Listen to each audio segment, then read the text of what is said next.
Il est 6 heures du mat et on est de retour pour réveiller le BTP. Moi, c'est Nicolas Charton, communicant dans le bâtiment.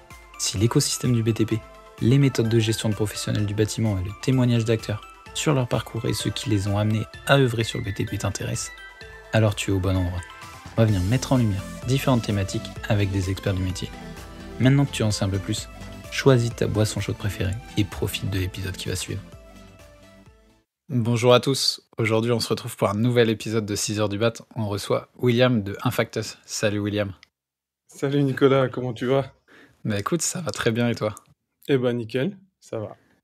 Trop cool. Bah écoute, aujourd'hui on va avoir un épisode un peu spécial parce qu'on va on va dépasser la frontière du milieu du BTP France. On va aller en Suisse, là où tu évolues, pour parler un peu des enjeux et des différences qu'il y a sur le BTP entre ces deux pays.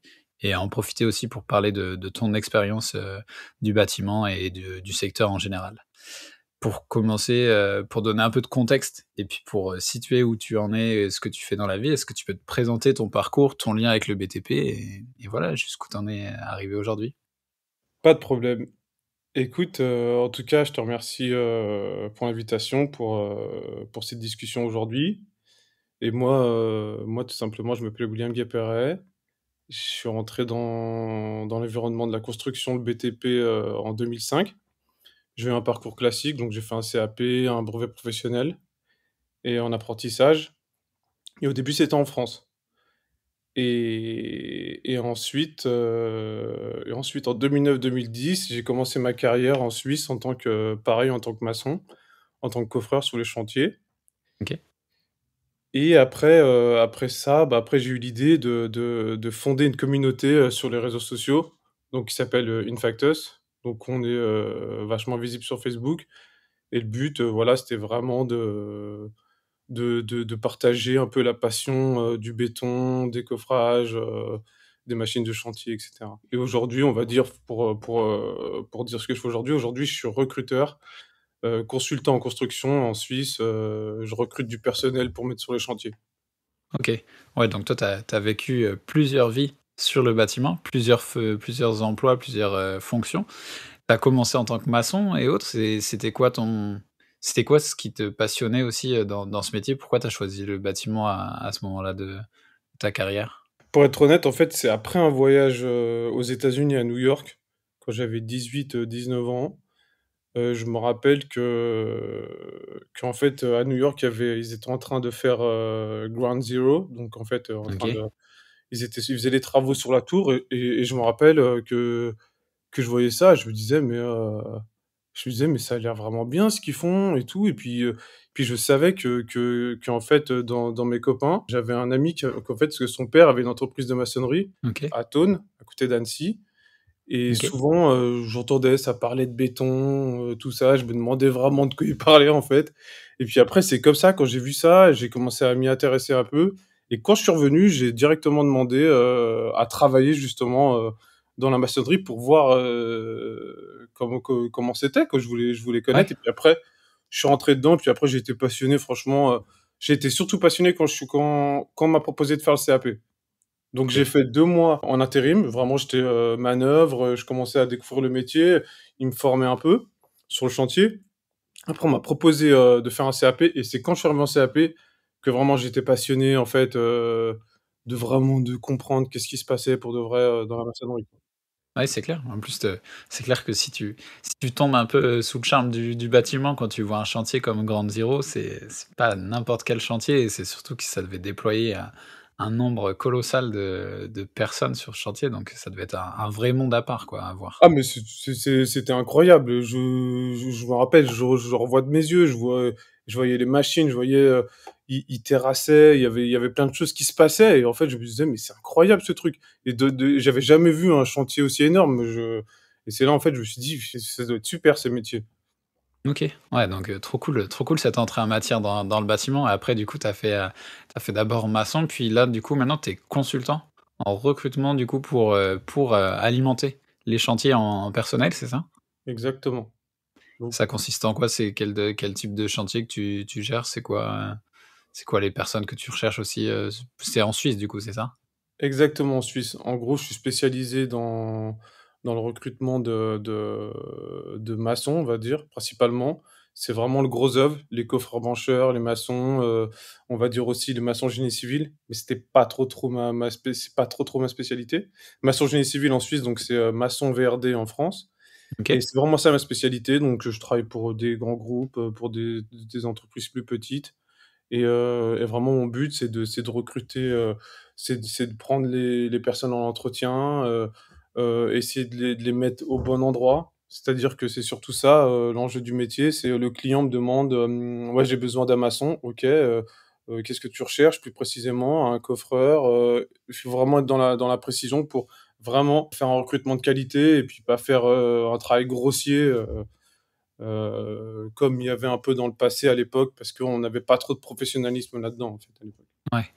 Ouais et puis, là tu touches un peu du doigt la 1re question qui va me venir, sur ces différences entre les 2 pays, tu vois, entre la France et la Suisse. C'est quoi le marché actuellement, du bâtiment? Est-ce que c'est aussi tendu en termes de recrutement ou est-ce que c'est différent, actuellement sur le marché suisse? En Suisse, je pense que dans la Romandie, donc on va dire, secteur Genève, canton de Vaud, on est quand même, assez bien lotis, pour trouver du personnel. Parce que forcément, on va dire que les grandes différences qu'il y a, entre la France et la Suisse, qui sont frappantes tout de suite, bah, c'est le salaire. On va dire Ouais. que, bah, même pour tous les métiers. Donc forcément ça attire et du coup ça nous on a souvent, bah, de nouvelles candidatures, des frontaliers, qui viennent de très loin et du coup c'est vrai que ça nous on n'a pas trop de problèmes, on va dire, de recrutement. Aujourd'hui, à l'heure actuelle, même dans l'économie comment elle est, c'est qu'on a beaucoup de monde sur les bras et OK. beaucoup de monde de qualité. Ouais. Alors qu'en France, de l'autre côté, c'est tout le contraire. En fait, enfin là, en ce moment, la situation, pareil, elle est pas dingue en France, Ouais, mais gros problème, grosse tension sur comme tu dis, sur la recherche de personnel, notamment personnel qualifié et puis surtout pour alimenter tous les chantiers qui y a en cours. Surtout qu'il y a des gros chantiers en France actuellement. Après ça, c'est des choses qui fluctuent aussi, il y a pas mal de bien sûr, variations là-dessus. bien sûr. Mais forcément, en France, voilà, la grande différence, on va dire, c'est ça, c'est la main-d'œuvre, c'est compliqué en France, c'est très dur de trouver une bonne main-d'œuvre de qualité, nous, on l'a vu parce qu'au début, on en recrutait en France, quoi. Donc je pense qu'on reviendra dessus, après, mais Ouais. c'était, ouais, c'était pas facile et puis là, c'est tout le contraire. Mmh Donc mh. et après vraiment, les grandes différences qu'il y a, pour moi, c'est on va dire, c'est dans la construction en elle-même. C'est pas les mêmes méthodes de construction. Par exemple, surtout où c'est vraiment frappant dans le gros œuvre, dans la maçonnerie, c'est au niveau du ferraillage. OK.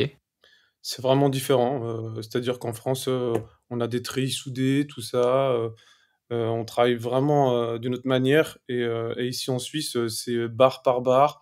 C'est vraiment un ferraillage, très soutenu, on pourrait dire. Donc c'est vraiment différent. Quand on ferraille ici un bâtiment, c'est comme si on ferraillait, en France, une armurerie, quoi. Oui.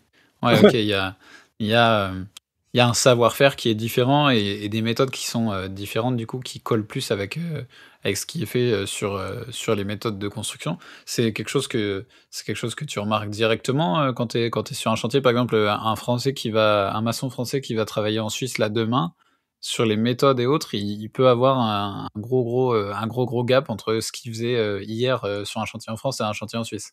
Ah mais complètement. OK. Ah mais complètement, complètement, on va dire dans la méthode en global, c'est pareil. C'est-à-dire que quand on fait de la branche ou des choses comme ça, c'est la même chose. Mais, tu vas avoir une autre section de mur qui est beaucoup plus épaisse. Ici en Suisse, on fait que des radiers, on fait pas de fondation, de semelle filante ou autre, à part pour certains ouvrages, ça peut arriver. Mais on fait que des ouvrages qui sont vraiment très gros. On coule beaucoup de béton. Le béton, c'est pas forcément la même qualité aussi. Il y a plein de choses qui sont différentes. Donc forcément, quand tu arrives de France et que tu viens en Suisse, ah mais oui, si on t'a pas renseigné avant, si on t'a pas dit qu'il y avait des grandes différences, bah, tu Ouais. vas pas comprendre, ce qui se passe. Moi, c'est comme ça que c'est passé. Moi, on m'avait rien expliqué. À l'époque, c'était pas comme ça. C'était moi, on m'avait dit: «Ouais, on recherche un maçon là-bas. Moi, j'ai dit: «Bon, OK, bah, j'y vais» et je Ouais. suis allé et ouais, là, il y a eu un gros gap quand même. Ouais, c'est un peu là-dessus que j'allais rebondir, c'est que je me suis dit: «Mais en fait, mais toi, tu as dû avoir un peu ce process-là aussi quand tu es arrivé en Suisse, venant de ton CAP, toi, ta formation française, arrivé directement sur chantier en Suisse, tu as dû te dire: «Bah, waouh, j'ai l'impression de faire un autre métier, en fait, presque». Ah mais ouais, ça c'est clair qu'au début, je me suis dit: Mais je comprends pas ce que je fais ici. Je me suis dit: «C'est un peu bizarre» Ouais, on et m'a vendu après autre franchement chose. et après je me suis vite adapté et après j'ai vu quand même qu'en Suisse on faisait quand même du travail, de qualité, aussi, hein. Ouais, bien sûr. En France on bosse bien aussi, mais c'est vrai qu'en Suisse au niveau des finitions sur plein de choses, ils sont vraiment bons. Ouais et sur la partie aussi, j'imagine pareil sur la partie construction, sur la partie administrative aussi, j'imagine qu'il doit y avoir pas mal de différences aussi? Parce que je sais que j'avais discuté avec d'autres personnes à l'étranger. En France, il y a quand même, tu vois, pour faire un bâtiment, il y a quand même un gros process d'administratif, il y a énormément de validations à avoir. Est-ce que c'est pareil en Suisse aussi rigoureux là-dessus? Bon, en Suisse, quand même, ouais, c'est quand même assez rigoureux aussi. C'est différent de la France, parce qu'en France, c'est quand même vachement régulé sur plein de secteurs, sur plein de choses, mais des fois, c'est un peu contraignant, mais je pense que c'est quand même très bien. Et ici, en Suisse, bon, après, c'est un peu différent, c'est par canton, donc Oui. c'est quand même un État fédéral, donc c'est-à-dire que, voilà, dans le canton de Genève, c'est pas forcément, les mêmes lois, les mêmes législations que dans le canton de Vaud, le canton de Zurich ou autre. Ouais, bien Il y sûr. a des langues qui changent, donc en fait, forcément, c'est un peu différent, c'est un peu différent. Voilà, Ouais. c'est pas comme en France où c'est vraiment toute la France, c'est tout pareil et en France, il y a quand même des choses où c'est vraiment très, très régulé et je pense que si en Suisse, il y aura des choses où il faudra peut-être améliorer dans ce sens-là. Après, je veux pas OK. trop aller sur un terrain que je connais pas vraiment à Non, bien sûr, mais 100%, c'est mais clair que tu arrives sur un pays qui est géré différemment, surtout sur la partie, comme tu dis, c'est cantonal et du coup, tu vas avoir, plusieurs méthodes, plusieurs, histoires dans chaque, région, plusieurs, décisions et ce sera pas aussi uniformisé que ce que tu vas pouvoir avoir en France sur le bâtiment, mais c'était intéressant d'avoir ce ressenti là-dessus. c'est sûr qu'en Suisse, par exemple, sur des choses où on peut améliorer vraiment dans la construction, c'est par exemple au niveau de la sécurité. Ouais. Au niveau de la sécurité sur les chantiers, il faut le dire, il y a, vraiment, plusieurs années de retard comparé à la France et ça c'est clair Mmh mh. et en fait, nous, ça je pense, c'est ce qui frappe, surtout les compagnons qui viennent de France ou même, d'ailleurs, hein.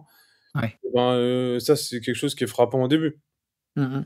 Et pour revenir un peu, à faire un petit saut dans le passé, toi, quand tu es arrivé en Suisse, c'est à ce moment-là que tu avais créé cette, communauté dont on a parlé un peu au début. Cette communauté, tu l'avais créée pourquoi? C'était pour aussi t'épauler, créer un peu de lien entre tous les maçons, tous les gens qui étaient sur le chantier quand toi tu arrivais dans un nouveau pays, dans une nouvelle culture? C'était quoi l'objectif de base et qu'est-ce que c'est, maintenant Infactus? Et ben, en fait, pour remonter vraiment à la base des bases, je me rappelle que ça devait être en 2012-2013, hein, ça remonte vraiment, cette histoire. Je m'étais dit: «C'est quand même, bizarre, on n'a pas un réseau où un peu on peut communiquer, sur l'écosystème de la construction, voir un peu, qu'est-ce qui se passe, dans d'autres pays, c'est quoi les méthodes de construction, comment ils font les mecs, tout ça». Moi, je me suis toujours posé ces questions-là et puis à un moment donné, en 2017 ou en deux ouais, c'était en 2017, je me suis dit, «J'ai envie de créer un réseau social de la construction». C'était ça l'idée de base, en fait. Une fois que OK, sur la page, c'est écrit «réseau social de la construction». Donc quand je dis réseau social de la construction, c'était créer une application, un peu un Facebook de la construction. OK, Donc on a fait une association avec mon frère, parce que mon frère, Kevin, il est développeur. OK, On a commencé à travailler sur des sujets comme ça et moi, ce que j'ai fait, c'est que je me suis dit: «Bon, bah, on va commencer à en parler sur les réseaux, on va commencer à partager du contenu, à créer quand même une communauté et puis, voilà, essayer de sortir une application, un réseau social, quoi». ouais, Donc du coup, on a commencé à faire des choses et de fil en aiguille, nous, on s'est rendu compte quand même qu'il y avait quelque chose avec le travail, avec l'emploi. Parce qu'il y avait ouais, souvent des personnes, bah, justement dans le réseau, parce qu'il y a la passion, parce que nous, on aime les métiers, du bâtiment, ouais. mais c'est lié au travail. Donc on avait souvent des personnes qui venaient nous voir et qui nous demandaient: «Ouais, soit j'ai besoin d'un maçon, soit je recherche du Ouais, travail, donc en fait, on avait toujours, ces questions-là et puis moi qui avais fait beaucoup d'intérim, avant, je me suis dit: «Ça serait peut-être bien qu'en fait on fasse une agence, d'intérim différente avec des maçons, des mecs, du terrain pour recruter les gens et les déléguer en entreprise». Donc on va oui, dire que c'est vraiment ça, c'était une entreprise vraiment qui venait vraiment de la construction, une agence d'intérim qui venait de la construction, avec un format assez digital et pour, changer un peu les codes, quoi. Donc c'était un peu ouais. ça. Ouais, un vrai besoin, du coup, un vrai besoin sur le fait de créer une communauté, des liens entre les personnes, les qui étaient passionnées, en fait, de la construction, quoi. À la fois Exactement. sur du recrutement, à la fois sur, bah, partager des expériences de chantier aussi, j'imagine. Mais là, c'est une communauté qui a vachement grossi, qui a pris beaucoup Oui. d'ampleur aussi avec, le temps. Ça en est où là, la dernière fois que j'avais vu, il y avait quand même déjà pas mal de monde. Combien tu avais de personnes sur cette communauté? Ouais, aujourd'hui, on est à peu près, je pense avec tous les réseaux confondus, on doit être pas loin de 200 000 et du coup, le but vraiment, le but aujourd'hui, bah, c'est continuer, de partager, la passion. Je partage aussi, des offres d'emploi et puis aujourd'hui, j'essaye aussi de travailler sur d'autres choses, sur par exemple sur le podcast et la radio aussi qu'on avait créé, La Solution. OK. On essaye de travailler sur d'autres sujets comme ça. On n'est plus fixé Sur l'aspect sur communautaire, quoi. vraiment que l'emploi, les choses Ouais. comme ça. On essaie de partager d'autres choses, à ce niveau-là, quoi. Ouais et donc ça maintenant, ça c'est quelque chose que tu fais, tu fais toujours à côté du coup de cette activité de consultant, Toujours, toujours? toujours OK. à côté. OK, trop cool et donc ça, uniquement en Suisse du coup ton périmètre là du coup? C'est Infactus, c'est une communauté qui est plutôt suisse ou c'est, un peu les 2, France et Suisse? C'est international. En OK. fait, Ah oui, c'est même pas ça se limite on même pas à ces 2 pays quoi, c'est cool, ça va au-delà quoi. ouais, parce qu'aussi on a aussi un autre partenaire, qui a été avec nous depuis le début dans l'aventure, qui est toujours présent, qui s'appelle Philippe Guérin, qui est, au Québec. OK. Donc en fait, c'est que ça va loin. En fait, c'est que le Ouais, voilà, c'est que le réseau, je sais qu'on a beaucoup de visibilité au Québec parce qu'aussi c'est des passionnés, ils ont vachement accroché sur le concept de Infactus et aussi, même avec des Américains, des Anglais. Ça nous a vraiment fait un gros réseau, mondial, j'ai envie de dire, hein. ouais, en fait vous êtes liés.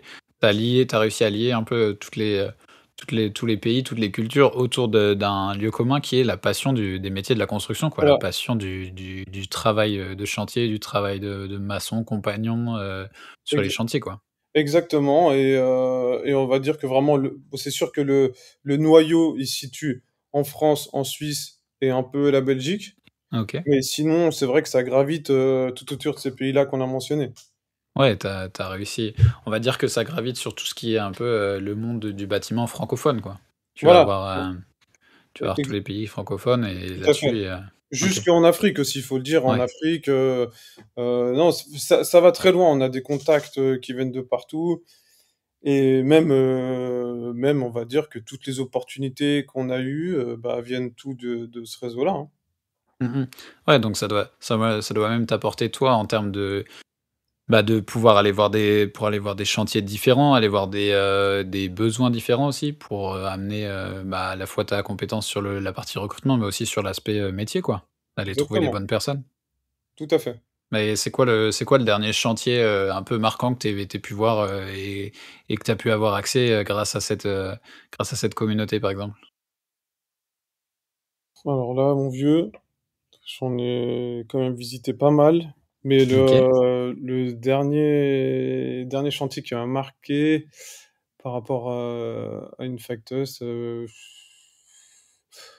pense que le tunnel des nations, OK, c'était une tranchée couverte, avec la société Marty.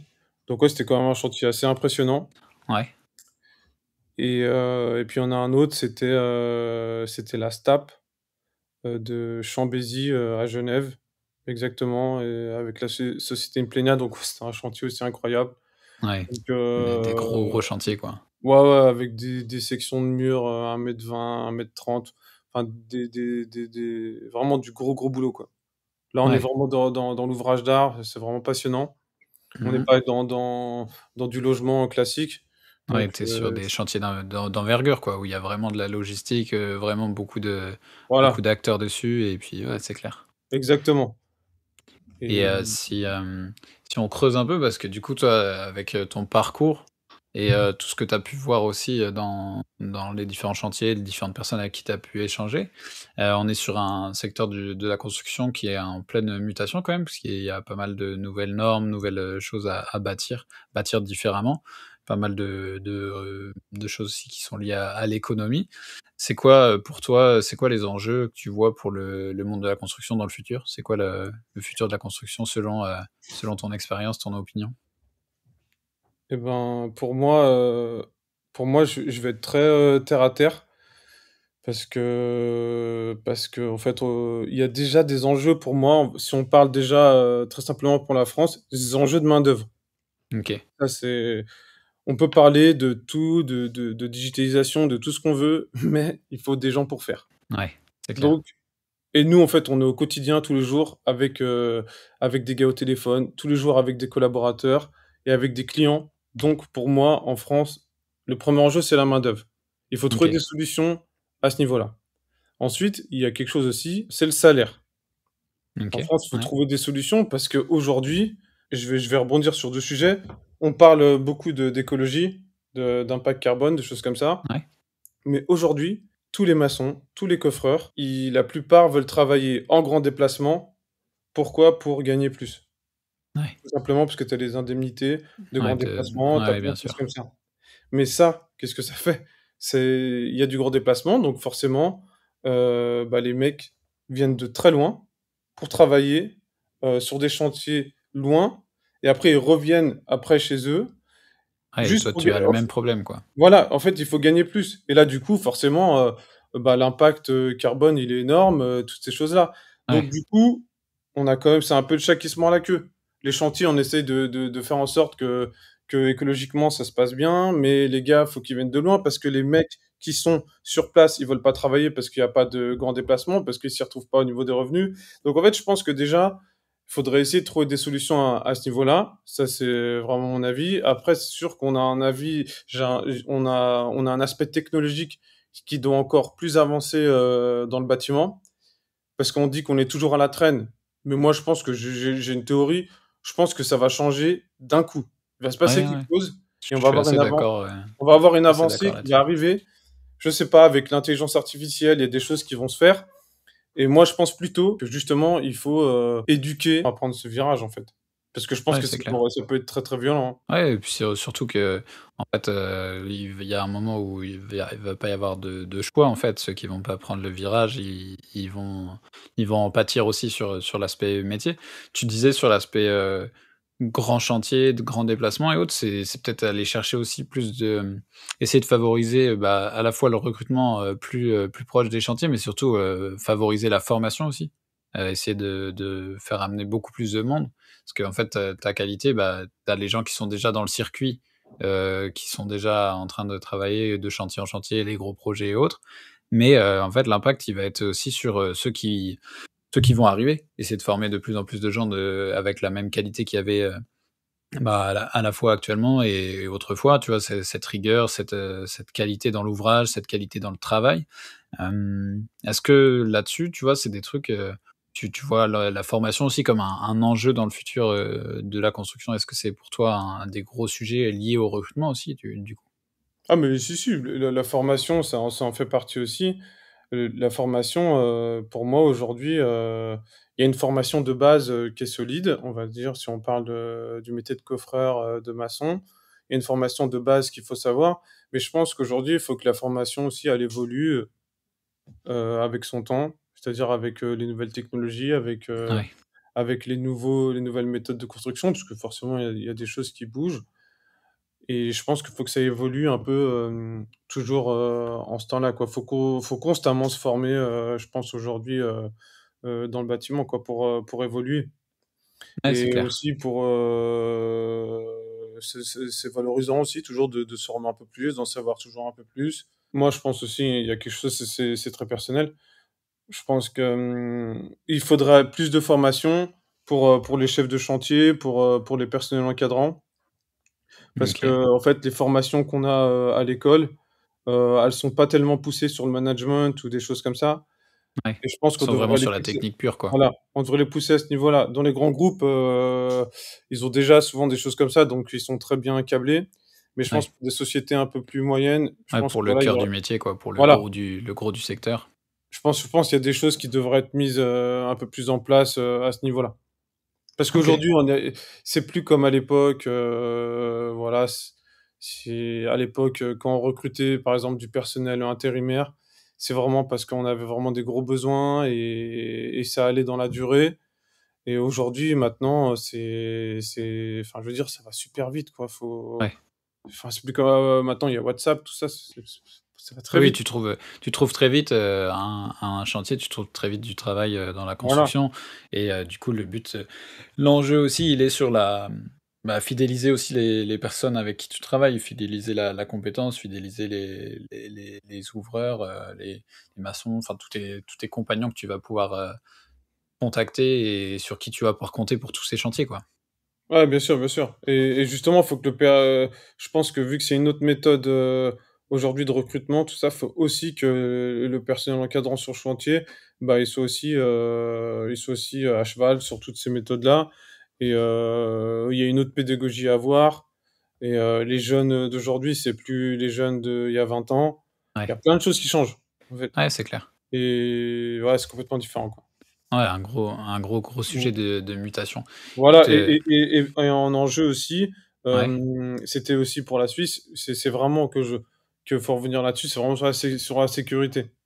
Ouais, Je enjeu de pense que ça c'est sécurité ouais, ça c'est et faire en l'enjeu. sorte que les gens, que les compagnons et les personnes qui œuvrent sur chantier soient en sécurité. C'est clair que c'est un gros enjeu parce qu'il y a encore beaucoup trop d'accidents sur chantier, d'accidents, dans le travail et c'est des choses qui met des qui nécessitent un plus gros focus quoi, clairement, pour la suite. Clairement, ça c'est clair. Et bah, écoute, William, il va me rester une dernière question pour clôturer cet épisode. C'est si tu avais une personne à choisir dans toutes les personnes que tu as pu rencontrer dans ton parcours, sur chantier et autres, qui aimerais-tu voir venir réveiller le BTP ici? Bah, moi, il y en avait plusieurs en vrai, hein. Bah, Je écoute, c'était il y a pas de limite. Écoute, tu peux vous me posez une colle, donc j'ai préparé, quand même quelques noms.